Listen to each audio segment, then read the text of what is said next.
नमस्कार साथियों, आप सबका स्वागत है। इस प्रेस कॉन्फ्रेंस की शुरुआत कांग्रेस अध्यक्ष जी मल्लिकार्जुन खड़गे जी करेंगे। वो आपको पहले संबोधित करेंगे। मल्लिकार्जुन खड़गे जी, कांग्रेस अध्यक्ष।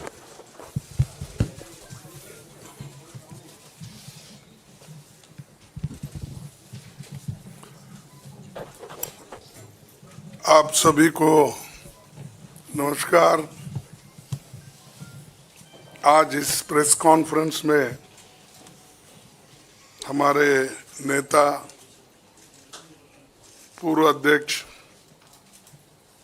श्रीमती सोनिया गांधी जी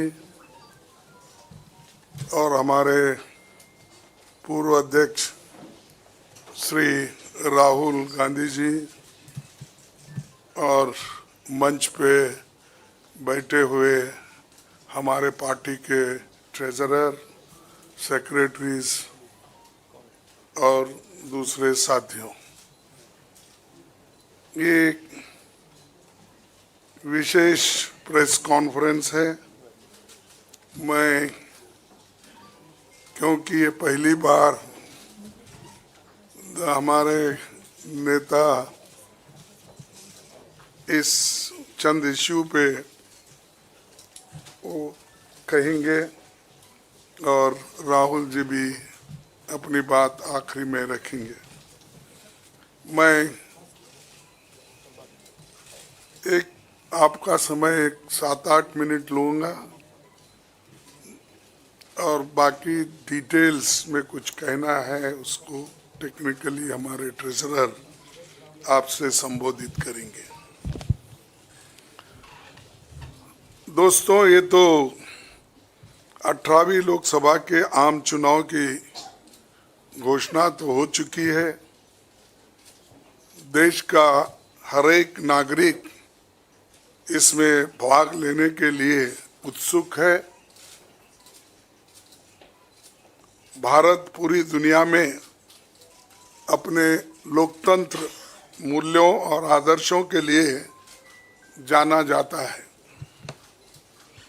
किसी भी लोकतंत्र के लिए निष्पक्ष चुनाव अनिवार्य होता है, एसेंशियल होता है। साथ ही ये भी अवश्य होता है कि सभी राजनीतिक दल के लिए लेवल प्लेइंग ग्राउंड यानी समान लेवल प्लेइंग फील्ड हो, सभी के पास समान रूप से संसाधन हो। ये नहीं कि जो सत्ता में है उनका रिसोर्सेस पर मोनोपोली हो। ये नहीं कि उनका मीडिया पर एक अधिकार हो। ये नहीं कि सत्ताधारी दल का संवैधानिक तथा न्यायिक संस्था जैसे आईटी, ईडी, इलेक्शन कमीशन, इन अपने दूसरे ऑटोनमस बॉडीज पर प्रत्यक्ष अथवा परोक्ष नियंत्रण हो। दुर्भाग्य से जो पिछले दिनों में सुप्रीम कोर्ट के हस्तक्षेप के बाद जो इलेक्टोरल बॉन्ड, चुनावी चंदा बॉन्ड के बारे में जो तथ्य निकलकर सामने आए वो बहुत ही चिंताजनक है, शर्मनाक भी है, क्योंकि इससे हमारे देश के छवि को ठेस पहुंची है। हमारे देश ने पिछले 70 सालों में निष्पक्ष चुनाव और स्वस्थ लोकतंत्र की छवि बनाई थी। उस पर प्रश्न चिन्ह आज उठ गया है।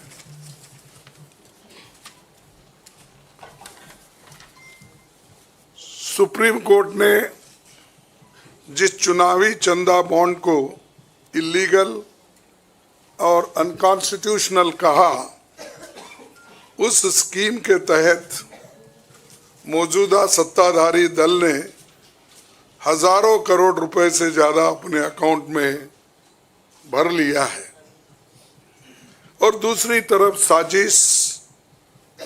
साजिशन मुख्य विपक्षी दल का बैंक अकाउंट फ्रीज कर दिया गया है ताकि हम पैसों के अभाव में बराबरी से चुनाव ना लड़े और ना लड़ पाए। ये सत्ताधारी दल द्वारा एक खतरनाक खेल है। इसके दूरगामी प्रभाव होंगे, क्योंकि अगर डेमोक्रेसी को इस देश में बचाना है तो लेवल प्लेइंग ग्राउंड होना चाहिए। ऐसा भी नहीं होना चंद देशों में चुनाव हो रहे हैं, 99% वोट एक ही आदमी ले रहा है। ऐसा आपको तो मालूम हो गया रिसेंटली किन किन देशों में ऐसा हुआ है। तो ये सत्ताधारी दल द्वारा एक खतरनाक खेल खेला गया है। इसके दूरगामी प्रभाव होंगे, पर यह स्पष्ट है कि इस तरीके से किसी राजनीतिक दल को असहाय बनाकर चुनाव लड़ने में बाधा उत्पन्न कर और फ्री एंड फेयर इलेक्शन कभी नहीं कहा जा सकता। देश की जनता, एक आम नागरिक एक देख सकता है कि बीजेपी ने चुनावी चंदा बॉन्ड से 56% पैसे हासिल किए हैं, वहीं कांग्रेस को 11% ही मिले हैं। और ये वो पैसे जो बॉन्ड से बीजेपी ने लिए हैं, इसके अलावा जो कैश में इनके पास आता होगा तो कोई अकाउंट ही नहीं है। आप इनके खर्चे देखिए, हर तरफ इनका एडवर्टाइजमेंट लगा है और एडवर्टाइजमेंट में भी मोनोपोली बना ली है। प्रिंट मीडिया हो, टीवी हो और सोशल मीडिया हो, इनका बहुत डोमिनेशन है। लेकिन इतने पैसे एक पार्टी जमा कर सकती है, हिंदुस्तान के 70 साल के डेमोक्रेटिक व्यवस्था में ऐसा कोई नहीं किया। ये पहली बार ये सरकार अनेक ढंग से पैसे आज उठा रही है और इनके 5 स्टार ऑफिसेस से बड़े बड़े हर जगह आप देखिए, और 4-4, 5-5 फ्लाइट एक मीटिंग को जाते हैं और उनके पीछे और 2-4 जाते हैं। एक मीटिंग का इतना खर्च होता है तो शायद ही कोई पार्टी, अपोजिशन पार्टी उसका 10% भी नहीं कर सकती मुकाबला। मैं कहना नहीं चाहता कि बीजेपी ने किस तरीके से कंपनियों से पैसे लिए, क्योंकि सुप्रीम कोर्ट तथ्यों की जांच कर रही है। हमें उम्मीद है कि सच्चाई बहुत जल्द हम सब के सामने आएगी। और अंत में मैं देश के संवैधानिक संस्थाओं से अपील करता हूं कि अगर वो फ्री एंड फेयर इलेक्शन चाहते हैं तो हमारी पार्टी को बगैर किसी रोक टोक से बैंक अकाउंट्स का इस्तेमाल करने दे,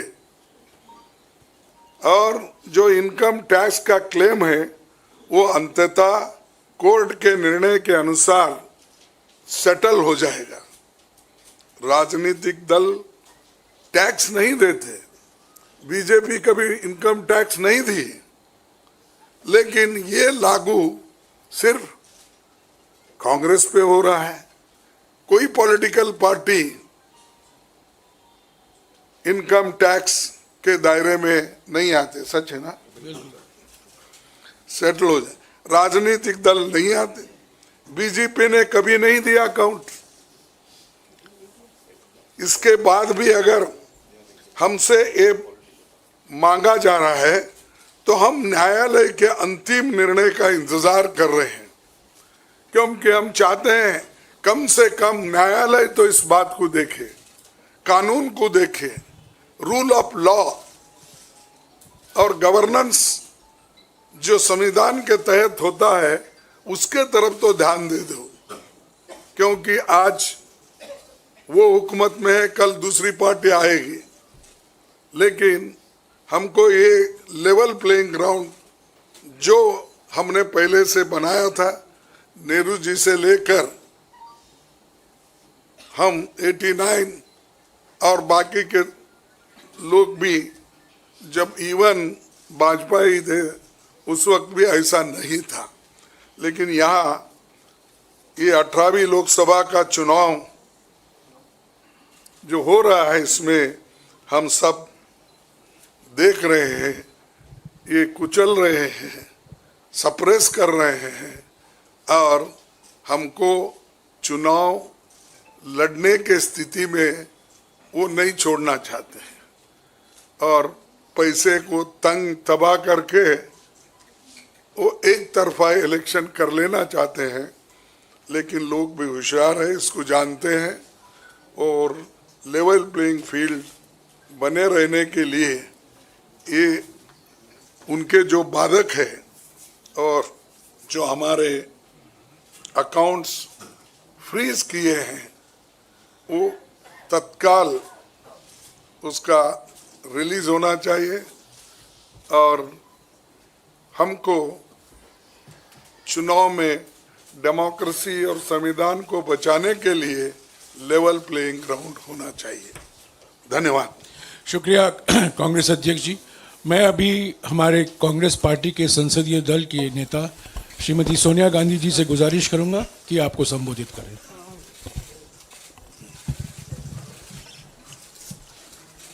Thank you, Kagisi. Well, the issue we are taking up today is extremely serious, as Congress President has just mentioned. This issue affects not just the Indian National Congress, it impacts our democracy itself most fundamentally. A systematic effort is underway by the Prime Minister to cripple the Indian National Congress financially. Funds collected from the public are being frozen and money from our accounts is being taken away forcibly. However, even under these most challenging circumstances, we are doing our very best to maintain the effectiveness of our election campaign. On the one hand, there is the electoral bond issue mentioned by Congress President Kharge, which has been declared unconstitutional by the Supreme Court. The electoral bonds have benefited, as everyone knows, the BJP hugely, massively. On the other hand, the finances of the principal opposition party, the Indian National Congress, are under a determined assault. This, we all believe, is unprecedented and undemocratic. Thank you. शुक्रिया सोनिया जी। मैं अभी हमारी AICC के कोषाध्यक्ष अजय माकिन जी से गुजारिश करूंगा कि आपको थोड़ा विस्तार से जानकारी दें।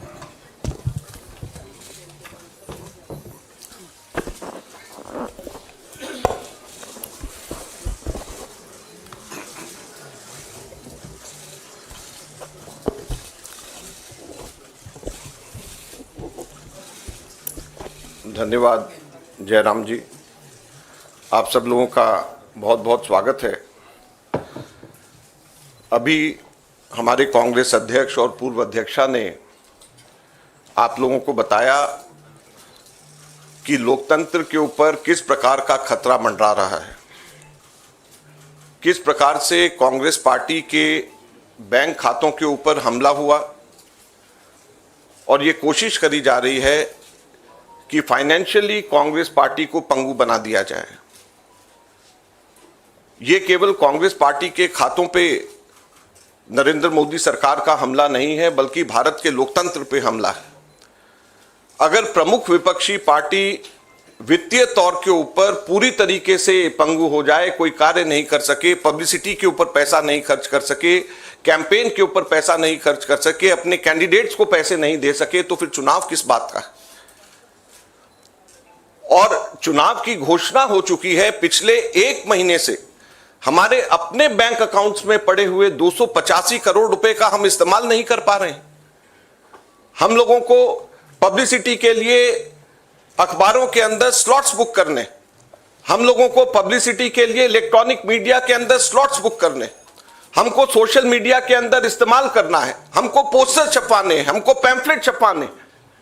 अगर हम लोग वो काम भी नहीं कर सकते तो किस प्रकार से लोकतंत्र जिंदा रहेगा और कैसा लोकतंत्र है ये? मैंने पिछले सप्ताह आप सब लोगों के सम्मुख मोतीलाल वोरा जी के समय 2017-18 के एक केस को लेकर के इनकम टैक्स डिपार्टमेंट ने 2017-18 के बेसिस के ऊपर 7 साल बाद में जाकर के हमारे बैंक के खाते अब जाकर के फ्रीज करे हैं, उसकी जानकारी दी। मैंने कहा कि ये 7 साल पुराने कैसे फ्रीज किए जा सकते हैं और टाइमिंग इसका कैसा है। लेकिन मुझे अभी बहुत दुख के साथ कहना पड़ रहा है कि पिछले हफ्ते ये नोटिस हम लोगों के पास में आया है, इसकी कॉपी आप सब लोगों को मिल गई है, आप सब लोगों के आ गई है, आप जरा देखिए। ये सीताराम केसरी जी के जमाने का नोटिस हमें पिछले हफ्ते आया है। आप सोचिए, सीताराम केसरी जी के जमाने का 1994-95 की असेसमेंट ईयर का नोटिस अब हमारे पास में आया, और इसको लेकर के भी आगे आने वाले समय के अंदर फिर से बैंक को फ्रीज करने का और डिमांड लगाने की ये कवायद शुरू होगी। तो ये कौन सा लोकतंत्र है? अगर इसी रफ्तार से जाएंगे तो महात्मा गांधी के समय पे जमनालाल बजाज जब ट्रेजरर हुआ करते थे, उस टाइम पे भी कोई चीज निकाल करके अब इस वक्त इस चुनाव से पहले हमारे अकाउंट्स को फ्रीज किया जाएगा। तो ये किस चीज का लोकतंत्र है? 30 साल पुराना, 31 साल पुराना असेसमेंट ईयर का हिसाब निकाल करके हमारे खाते फ्रीज करे जा रहे हैं ताकि हम लोग चुनाव ही ना लड़ पाए। हम लोगों के पास में मुख्यतः 3 बातें हैं कहने की। हर पॉलिटिकल पार्टी इनकम टैक्स से एग्जेम्प्टेड होती है, कभी किसी ने भी पेनल्टी इस तरीके से नहीं दिया, तो कांग्रेस पार्टी को अकेले क्यों चुना जा रहा है? दूसरा, इसकी टाइमिंग देखिए, 2017-18 का मोतीलाल वोरा जी के टाइम का और 1994-95 का सीताराम केसरी जी का समय, और केवल 1 महीना पहले चुनाव के घोषणा होने से पहले यह काम शुरू किया जाता है। और तीसरा, क्वांटम ऑफ पनिशमेंट देखिए कि कितना बड़ा पनिशमेंट। क्या हमारे सिर्फ 0.07% पूरा 199 करोड़ का कैश में हमारे अपने एमपीज ने अपनी तनख्वाह दी, उसकी वजह से 0.07% की अनियमितता की वजह से 106% की पेनल्टी हमारे ऊपर लगाई गई, 106% की। कितना? 0.07% की अनियमितता की वजह से 106% की पेनल्टी हम लोगों के ऊपर लगाई गई है। ये क्वांटम। हम लोगों ने मात्र 30 दिन लेट हम लोगों ने अपने अकाउंट सबमिट करे। ये इनकम टैक्स एक्ट मेरे पास में है, इसका सेक्शन 234F ये कहता है कि सिर्फ 10,000 रुपए की मैक्सिमम पेनल्टी ली जा सकती है अगर कोई व्यक्ति लेट अपना, कोई भी ऑर्गेनाइजेशन या व्यक्ति कोई भी लेट अपना इनकम टैक्स सबमिट करे, केवल 10,000 रुपए। और हमारे ऊपर 210 करोड़ रुपए का, 210.25 करोड़ का 210.25 करोड़ का लियन मार्क कर दिया गया। 10,000 की सिर्फ पेनल्टी, सिर्फ 0.07% का हमारा टोटल अकाउंट में से कैश के अंदर लिया गया। ये कहां का न्याय? 115 करोड़ रुपए फोर्सफुली हमारे बैंक अकाउंट से इनकम टैक्स ऑफिसर्स ने बैंक मैनेजर्स के पास में जाकर के सरकार को ट्रांसफर करा दिया गया। वो अब हमारे पास में नहीं है। 115 करोड़ रुपया बैंक मैनेजर्स को जाकर के एक तरीके से डरा करके धमका करके इनकम टैक्स ऑफिसर्स ने हमारे अकाउंट से इनकम टैक्स डिपार्टमेंट और सरकार को वापस ट्रांसफर करा दिया। मैंने बताया जैसे पिछले 5 हफ्ते से 1 महीने से भी ज्यादा हम अपने पैसे जो हमारे वर्कर्स ने इकट्ठे करे हैं वो हम इसका उसका इस्तेमाल नहीं कर पा रहे हैं। ये कहां की डेमोक्रेसी है, ये कहां का लोकतंत्र रह गया। तो इसलिए हम आपसे कहना चाहते हैं, ये केवल हम लोग तो अपनी लड़ाई लड़ेंगे, लेकिन ये आप लोगों की भी लड़ाई, मीडिया की भी लड़ाई है, देश की जनता की लड़ाई है। अगर आप इसके अंदर हमारे को समर्थन नहीं करेंगे तो लोकतंत्र जिंदा नहीं रहेगा, ना आप रहेंगे ना हम रहेंगे। धन्यवाद।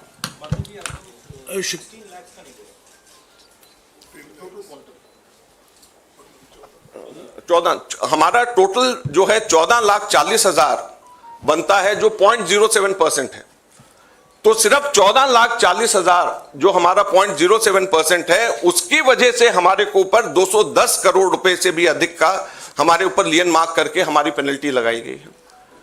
तो आप सोचिए 14,40,000 के बदले 210 करोड़ रुपए की पेनल्टी हमारे ऊपर लगाई गई है। ये कहां का लोकतंत्र है? शुक्रिया अजय माकन जी। आखिर में मैं राहुल गांधी जी से गुजारिश करूंगा कि वो आपको संबोधित करें।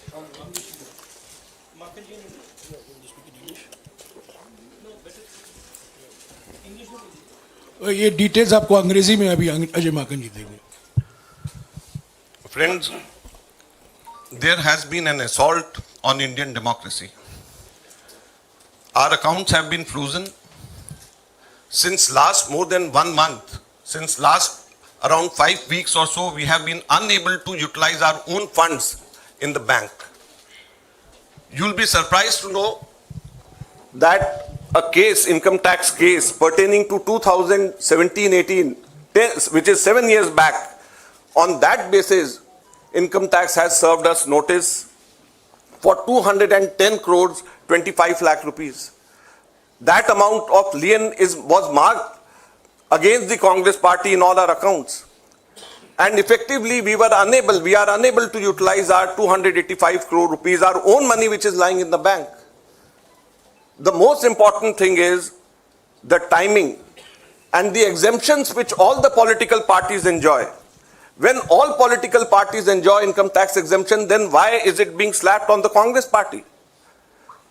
Never it has happened in the past that the BJP had to pay any kind of penalty, any kind of income tax. Then why is it that the Congress party being singled out?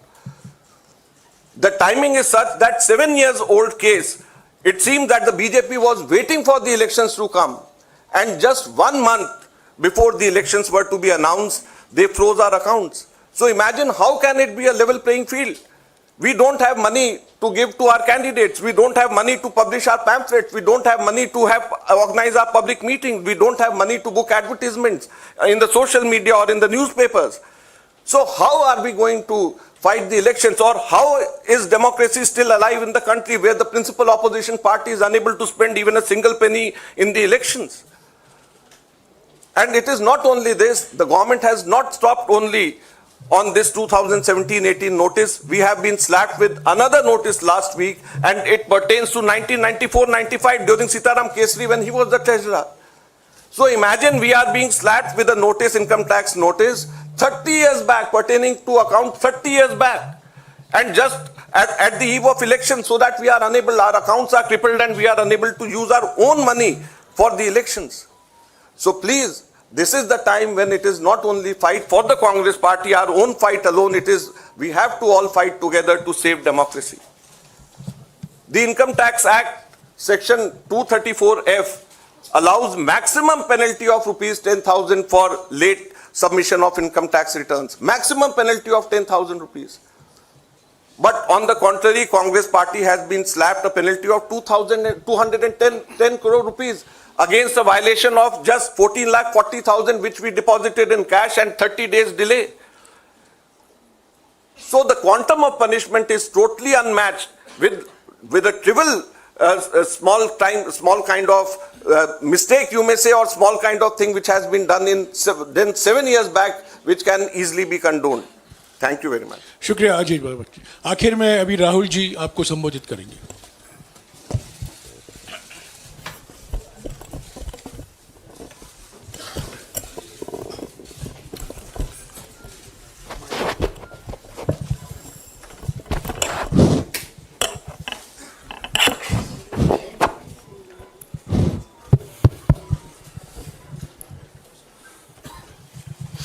Thank you for coming here this morning. If any of you imagine, anybody in the country imagines what happens when your bank account, your ATM card, your entire financial identity is erased, right? You can imagine if it is done to a family, the family will starve to death. If it is done to a business, the business will be crippled. Right? This is what has been done to the Congress party 1 month back. All our bank accounts have been frozen. We can do no campaign work. We cannot support our workers. We cannot support our candidates. Our leaders cannot fly from one part of the country to the other. Forget fly. They can't take a railway train. And this has been done literally 2 months before the election campaign. Why has it been done? One notice comes from the 90s, another notice comes from 6-7 years ago. Quantum amount, 14 lakh rupees. And punishment, our entire financial identity. Right? What's interesting to me is that there are institutions in this country that are supposed to protect the democratic framework. There are the courts in the country, there's the election commission in the country, right? And nothing is happening. The election commission has not even said, wait a minute, you have frozen the bank account of the largest, of one of the biggest political parties, largest opposition in the country. And already our ability to fight the election has been damaged. We've already lost a month. As Makanji said, we are unable to get slots for advertising. We are unable to put ads in newspapers. And so what sort of a democracy is this? This is a criminal action on the Congress party. And it's a criminal action done by the Prime Minister and the Home Minister. It's very clear. This type of activity does not happen without them in today's India. And so the idea that India is a democracy, this is a lie. There's no democracy in India today. The idea that India is the world's largest democracy, it's a lie. It's a complete lie. 20% of India votes for us, and we are not able to pay 2 rupees for anything. Right? And it has been orchestrated to cripple us in the elections. Now, even if our bank accounts are unfrozen today, huge amount of damage has been done to Indian democracy. And no court is saying anything. No election commission is saying anything. No institution is saying anything. Media is not saying anything. It's ridiculous. And it's your duty, no, and I'm not just speaking to the media, it is the duty of all the institutions of this country, it's the duty of the people of this country. You're being robbed of your most important asset. You're being robbed of your constitution, you're being robbed of your democratic structure, you've been robbed of the entire architecture, and everybody's just quiet. I can say it in Hindi. 1 महीने पहले Congress party के सारे bank account freeze कर दिए गए. आप सोचिए, आप किसी परिवार के बैंक अकाउंट फ्रीज करिए, किसी व्यक्ति के बैंक अकाउंट फ्रीज करिए, किसी बिजनेस के बैंक अकाउंट फ्रीज करिए, किसी भी संस्था के बैंक अकाउंट फ्रीज करिए, होता क्या है?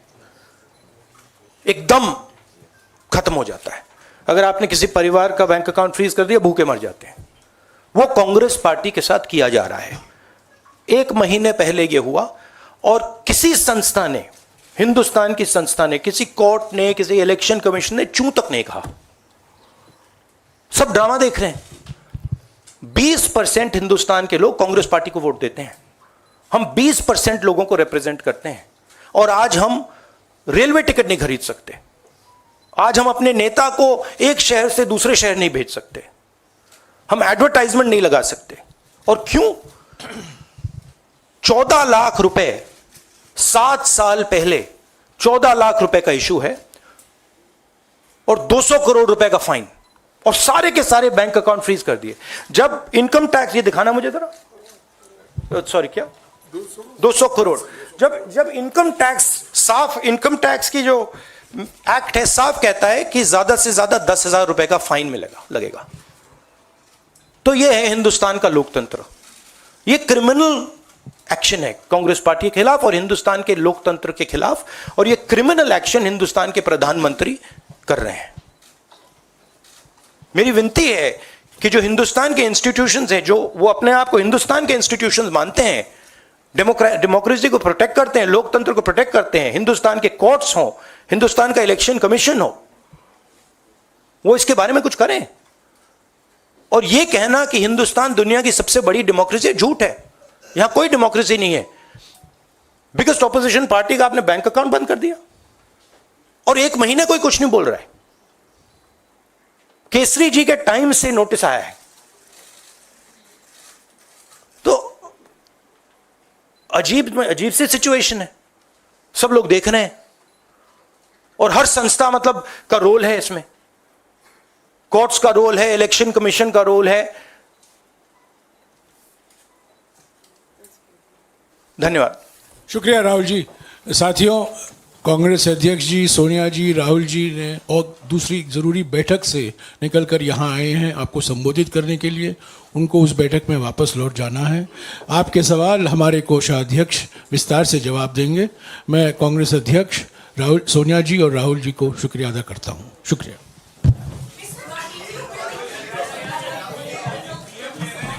No, 1 second. Look, 1 second. Look, please understand. This is not freezing of the Congress party's bank accounts. This is the freezing of Indian democracy. That is what is happening here. Okay? So, we are unable, as the biggest opposition party, we are unable to take any action.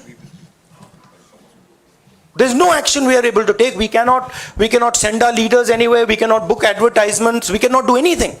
What else is it if it's not an assault on democracy? Thank you.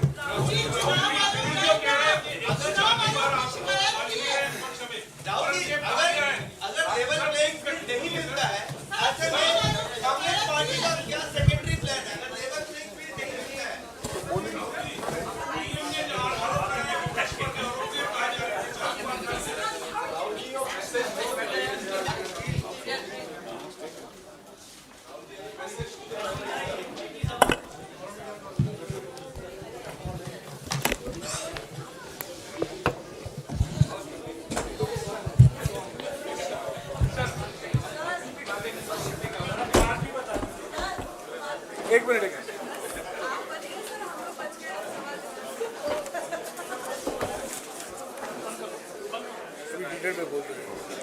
नहीं, कोई question पूछना है। साथियों, अभी कोषाध्यक्ष जी आपको विस्तार से संबोधित करेंगे।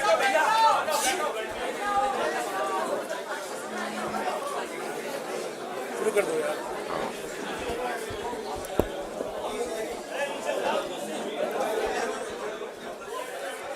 आप लोग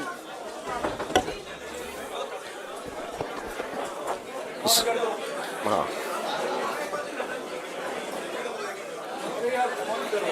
सब लोग सेटल हो जाएं।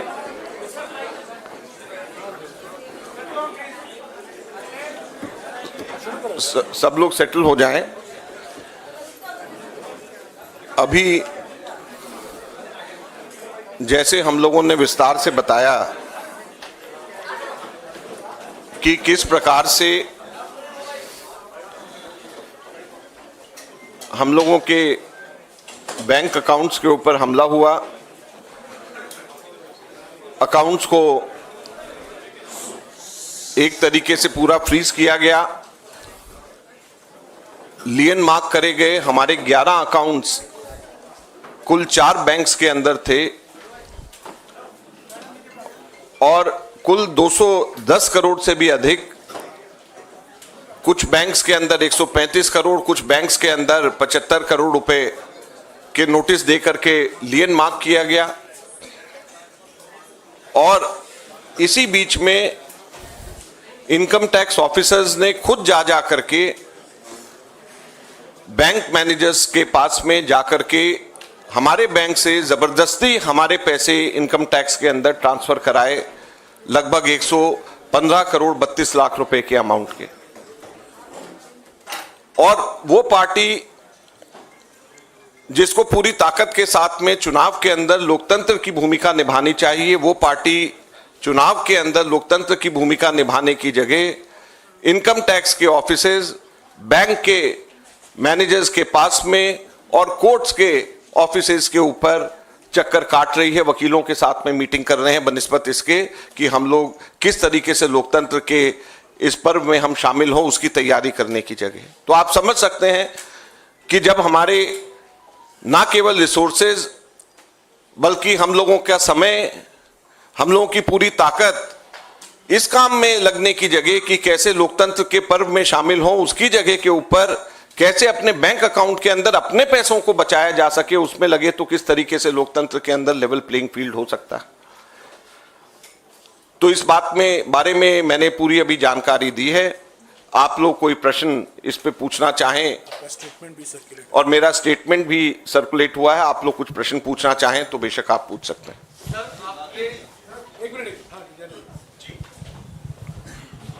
माइक में बोलिएगा। Yes sir. सर, आप लोग राजनीतिक आरोप तो लगा रहे हैं, प्रधानमंत्री तक पर उंगली उठा रहे हैं कि उनके इशारे पर यह सब कुछ हो रहा है, लेकिन पहले IT-AT से कांग्रेस को राहत नहीं मिली और इसके बाद जब आप हाईकोर्ट गए वहां पर भी आपको राहत नहीं मिली, वापस कहा गया कि आप IT-AT जाइए। तो क्या ये जो न्यायिक संस्थाएं हैं ये भी राजनीति से प्रेरित हैं? इस पर आपका जवाब चाहिए। देखिए, IT-AT न्यायिक संस्था नहीं है, ये क्वासी जुडिशियल बॉडी है। हाईकोर्ट ने हमारे को वापस IT-AT के पास में भेजा। हाईकोर्ट ने कोई हमें मना नहीं किया इस तरीके से। हाईकोर्ट ने कहा आप वापस IT-AT के पास में जाएं और IT-AT उसको देखे। IT-AT के पास में जब हम लोग पिछली बार गए तो उन्होंने अपना जजमेंट बेशक हमारे खिलाफ है उसको देने में ही 2 हफ्ते 14 दिन लगा दिए। तो आप समझ लें कि जहां पे 1-1 घंटा इस वक्त हमारे लिए कीमती है, वहां पर वापस IT-AT से क्या जाकर के न्याय मिलेगा। और IT-AT का जो दिल्ली में हेड करते हैं वो चार्टर्ड अकाउंटेंट है और वो जो है क्वासी जुडिशियल बॉडी है, हम सब लोग जानते हैं। अब जो है अंततः जब तक के कोई भी इनकम टैक्स केस में या कोई भी केस के अंदर हाईएस्ट लेवल तक के जाने का मौका मिलता है, हम लोग ये कह रहे हैं कि कैसे हम लोगों के अकाउंट्स को फ्रीज किया गया। लोकतंत्र के टाइम पे, इलेक्शंस के टाइम के ऊपर हमारे अकाउंट को फ्रीज नहीं किया जाना चाहिए, हमारे को पूरे के पूरे उसका इस्तेमाल करा जाना चाहिए। जो फाइनल फैसला अंततः जब कोर्ट से जो होगा वो सबको मान्य होगा। लेकिन अगर मान लीजिए कल को कोर्ट में जाकर के 3 महीने बाद हमारा फैसला हमारे हक में भी आ गया, तो ये समय 4 महीने का हमारे को कौन और लोकतंत्र को कौन वापस देगा। तो इसको लेकर के हम लोग आगे हाई कोर्ट और सुप्रीम कोर्ट में भी हम जाएंगे, कोर्ट का भी दरवाजा हम लोग खटखटाएंगे, लेकिन हम आपके माध्यम से जनता का दरवाजा भी खटखटाना चाहते हैं, अपने कार्यकर्ताओं का दरवाजा भी खटखटाना चाहते हैं और आपका दरवाजा भी खटखटाना चाहते हैं, ताकि आप लोगों को पता रहे कि किस तरीके से हालात हमारे देश में हो रहे हैं। माकन जी, अभी the Congress president said that ये एक खतरनाक खेल खेला जा रहा है and the other Congress leadership said that this is an assault on democracy. जैसे prime minister has been continuously saying that India is the mother of democracy, और इज इंडिया हेडिंग, जैसी सिचुएशन है where the finances of the principal opposition party is being crippled, तो ऐसे में क्या is India heading towards a country like other dictatorship countries?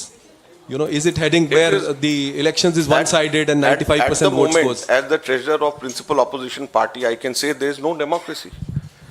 If I can't spend my own money collected from my own workers, so these 285 crores we collected through crowdfunding. It also included Youth Congress's membership money, it included our membership money, it included NSY's money. So if we can't spend our own money, where is democracy?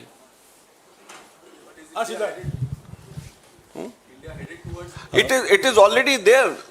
Not why headed. It is already if the present situation is not a democratic situation where the principal opposition party doesn't know how to contest election, how to send money to its candidates.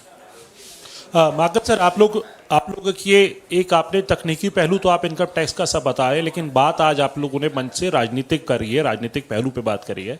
तो एक दरवाज़ा जो है वो राष्ट्रपति का भी है, जहां पर आप कॉन्स्टिट्यूशन को बचाने की और डेमोक्रेसी को बचाने के लिए आप पहल कर सकते हैं। क्या वो रास्ता खुला हुआ है? और साथ साथ अपोजिशन की सभी पार्टियां, इंडिया ब्लॉक को भी आप साथ में लेके वो दरवाज़ा खटखटाएंगे क्या? देखिए, हम लोग लोकतंत्र को बचाने के लिए सभी दरवाजे और सभी जो भी लोकतांत्रिक तरीके हैं उनको हम अपनाएंगे।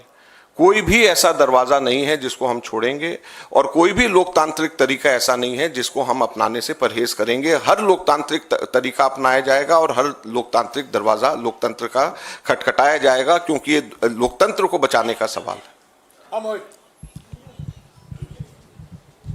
सर, आप कांग्रेस के कोषाध्यक्ष हैं और वाकई आपके लिए बहुत चिंता का विषय है, क्योंकि पैसा आपके पास नहीं है, फ्रीज है। सर, सवाल ये है कि आप लगातार, राहुल गांधी ने भी कहा, आप भी कह रहे हैं कि लेवल प्लेइंग ग्राउंड नहीं है आपके लिए। तब आपके पास ऑप्शन क्या बचता है? क्योंकि लोकसभा चुनाव बिल्कुल मुहाने पर है और ऐसे में जब आपके पास संसाधन नहीं होंगे तो चुनावी मैदान में क्या उतरेंगे? इसको लेके क्या विकल्प आपके पास है? देखिए, हम लोग सभी विकल्प जो लोकतांत्रिक विकल्प हैं उसको हम लोग अपनाएंगे। हम कोर्ट के, न्यायालय के सबसे बड़े दरवाजे तक के हम लोग जाएंगे, खटखटाएंगे और जो भी लोकतांत्रिक तरीका है जमीन पे उतर करके लड़ने का, अपने कार्यकर्ताओं के पास में जाने का, अपने कार्यकर्ताओं से अपील करने का कि हम लोगों को मदद करें, कैंडिडेट्स को डायरेक्टली मदद करें, ये सब चीज़ें हम लोग करेंगे आगे आने वाले समय में। आप देखिए, लेकिन कांग्रेस की टॉप लीडरशिप ने संज्ञान लिया, आपके सामने बताया, चिंता जाहिर करी, ये इसको हम आगे और लेकर के जाएंगे। अजय जी, यहाँ पर लगातार बात हो रही है, कल पहले चरण का अधिसूचना भी जारी हो गई। क्या कारण है कि कांग्रेस अभी तक चुनाव आयोग के दरवाजे नहीं गई है? जो इस पूरी जो कार्यप्रणाली है उस पर उसने साफ तौर पर कहा था अपनी प्रेस कॉन्फ्रेंस में कि सबको समान अवसर मिलेगा और ये चुनाव आयोग की जिम्मेदारी है। हम लोग सुप्रीम कोर्ट भी गए हैं और हाई कोर्ट भी हम लोग गए हैं। ऐसा नहीं है कि हम लोग जो भी लीगल हमारे पास में पोजीशंस हैं उसका हम इस्तेमाल नहीं कर रहे। हम लोग सभी लीगल वेन्यूज जो हैं उसका हम इस्तेमाल कर रहे हैं और हमारे पार्टी के अंदर जो टॉप लीगल ब्रेन्स हैं, अभिषेक सिंघवी, चिदम्बरम, तनखा जी, सलमान खुर्शीद जी, सभी के सभी लोग इसमें हम लोगों को एडवाइस दे रहे हैं और हम लोग इसको हर दरवाजे पे हम जा रहे हैं। मोहित ने जो सवाल पूछा उसी के एक्सटेंशन में मैं आगे पूछना चाहती हूँ, अगर कोई और रास्ता नहीं रहता है, क्या आप लोग इस पे भी विचार कर रहे हैं कि आप चुनाव बाइकआउट कर दें? नहीं, ऐसा नहीं है। सर,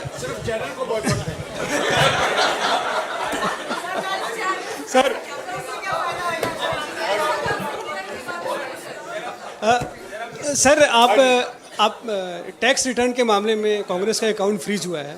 आप लोग इलेक्टोरल बॉन्ड, जो चुनावी बॉन्ड है, उसको बहुत बड़ा घोटाला कह रहे हैं। तो आप क्या अपेक्षा करते हैं चुनाव आयोग से कि सत्तारूढ़ पार्टी के खिलाफ कोई इस तरह की कार्रवाई होनी चाहिए? देखिए, हमें इस बात की खुशी है कि सर्वोच्च न्यायालय ने इसका संज्ञान लेकर के स्टेट बैंक ऑफ इंडिया को फोर्स किया है कि वो इसके बारे में बोले और सुप्रीम कोर्ट और इलेक्टोरल बॉन्ड के संदर्भ में हम लोगों ने भी कुछ कार्रवाई करी है। उसको हम अलग से प्रेस वार्ता के माध्यम से हम लोग आपको बताएंगे और उसको भी, उसके ऊपर भी हम लोग कार्रवाई कर रहे हैं। और हम सबसे पहले सुप्रीम कोर्ट को बधाई भी देना चाहेंगे कि उन्होंने स्टेट बैंक ऑफ इंडिया को बाध्य किया कि वो सारी की सारी बात बताए। और आगे अब हम ये भी उम्मीद करते हैं कि स्टेट बैंक ऑफ इंडिया के माध्यम से या किसी भी तरीके से सुप्रीम कोर्ट ये बाध्य करे सबको कि किस कंपनी ने किस पार्टी, पॉलिटिकल पार्टी को पैसा कितना दिया है और कब दिया है, इस चीज की भी जानकारी सार्वजनिक हो। तो केवल ये जानकारी सफिशिएंट नहीं है, काफी नहीं है कि किस पॉलिटिकल पार्टी ने कितने बॉन्ड्स खरीदे और किस कंपनी ने कितने बॉन्ड्स खरीदे और किस पॉलिटिकल पार्टी ने कितने जमा कराए। ये मैच भी होना चाहिए कि किस कंपनी ने किस पॉलिटिकल पार्टी को और किस तारीख को दे। जब तक वो तथ्य सामने पूरा नहीं आएगा, जब तक इसमें सही मायने में सारी बातें साफ नहीं होंगी। अजय सर, एक न्यूज़ 18 के राइजिंग इंडिया में पीएम ने विपक्ष पर आरोप लगाया। वो कहा है कि मुझे 104वीं बार गाली दी गई है, औरंगजेब कहा गया है। 2014 से पहले भ्रष्टाचार बड़ा मुद्दा था, आज भ्रष्टाचार पर एक्शन हो रहा है, इसलिए विपक्ष बौखलाया हुआ है। भ्रष्टाचार के ऊपर कौन सा एक्शन हुआ है? कोई भी एक्शन नहीं हुआ। भ्रष्टाचार के ऊपर जो एक्शन होना था वो 2014 से पहले ही हुआ है। जितने भी लोगों के ऊपर केसेस बने वो 2014 से पहले ही बने, 2014 के बाद तो कुछ नहीं हुआ है।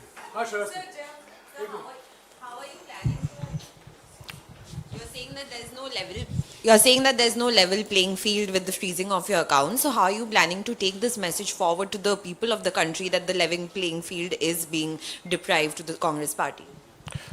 Well, we are taking it through the press conference. This is the first step which we have done, and it is not the first time that I am doing so. This is my third press conference on this issue. So after 2 press conferences which I did alone, I thought that it is very much required that the senior leadership also should be present so that it passes on to the people. So I am very happy. We are happy. I thank Jairam Ramesh ji. He could organize senior leadership also speak on this issue. Tomorrow, PCC presidents across the country and also our ex-chief ministers across the country, they are also taking up this issue through various press conferences. And then we are going to hit the ground also on this. So we have a plan in place and we are going to take up. Sir, yesterday the Home Minister reiterated that the electoral bonds is basically to remove the black money. It was in some level able to do so, but the Congress party and the other opposition parties are frustrated because the old system of hafta vasuli or the cut money is not possible anymore. That is why they got 5 times more than the principal opposition party. They've got 5 times more than the principal opposition party.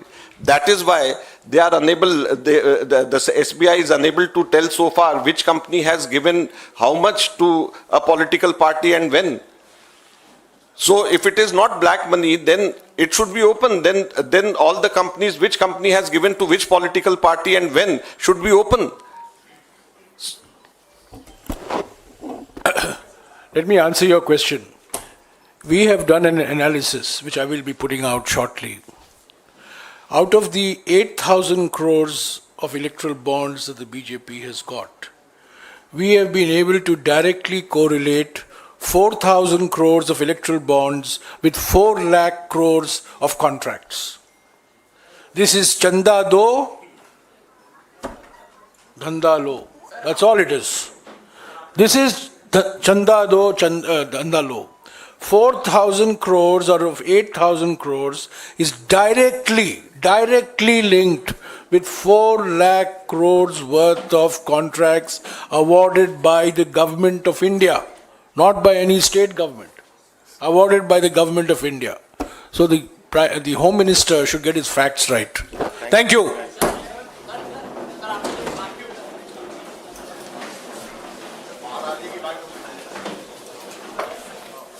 Sorry, next time. Sorry. अच्छा शाम को आपको एक पहला